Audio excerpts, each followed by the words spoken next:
Philip Snider's bizarre lies to police quickly started falling apart, but detectives couldn't find his wife's body or get to the bottom of what happened until a woman befriends him over coffee. It's a murder mystery the small village of Hartville will never forget.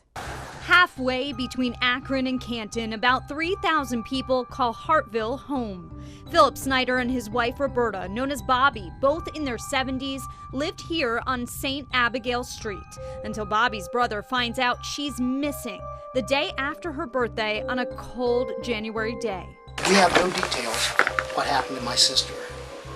Okay. Or anything. Bringing police to the Snider's doorstep. You guys okay?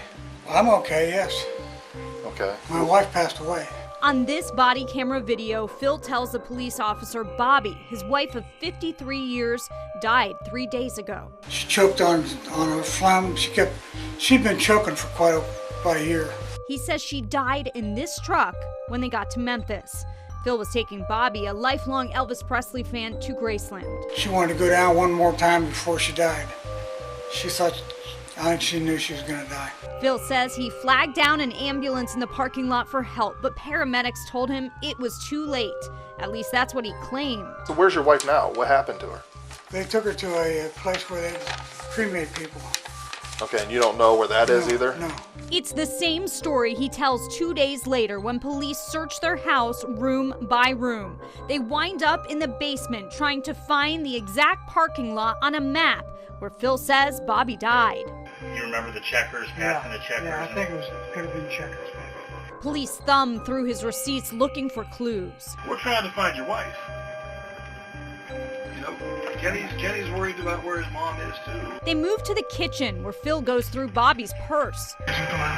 He finds her license. That's the breaking point for Chief Larry Dordia. I've been a cop for 40 years. I started in 1977. What I can tell you is that your story doesn't make a lot of sense. So, sir, it's time for you to tell us what you haven't told us so far. I haven't told you. I've told you everything I can tell you. Police interview Phil for more than an hour, but his story doesn't change. The receipts from his trip show he was in Tennessee, but they don't tell the whole story. And right now, your wife is a missing person. You say she's dead. That same day, police talked to their son, Kenny. Just by chance, I happened to call him, and he said, yeah, we're on our way to Graceland. I had no idea they were going. And Bobby's sister and brother. You were the last one to speak with her, though. I spoke to her on January 1st. 3 days later, police pry a new story out of Phil. You need to be truthful. It's that time. Did you leave in Graceland? Yes.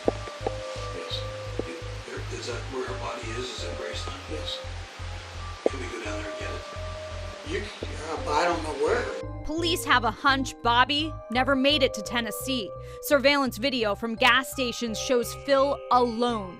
After more than an hour of questioning, he starts crying. Oh my goodness, I feel so bad. Okay, so I feel so bad. come on, buddy. I'm so sorry, you guys. I'm so sorry. I feel so bad. But she was dead on the way down. I'm going to admit that. That's the reason that you didn't see her on the videos, because she was already dead.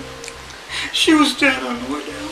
Phil says Bobby died while they were driving somewhere between Columbus and Cincinnati. He drove her to Tennessee and threw her off the I-40 bridge into the Tennessee River.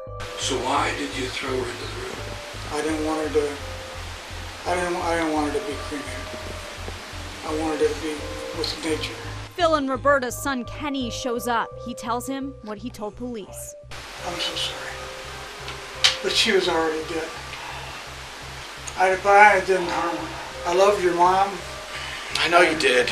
And I put up with a lot of stuff because I loved your mom. But he still wasn't telling the truth. And a cadaver dog hit on this red container will force Phil to change his story again. He won't leave it.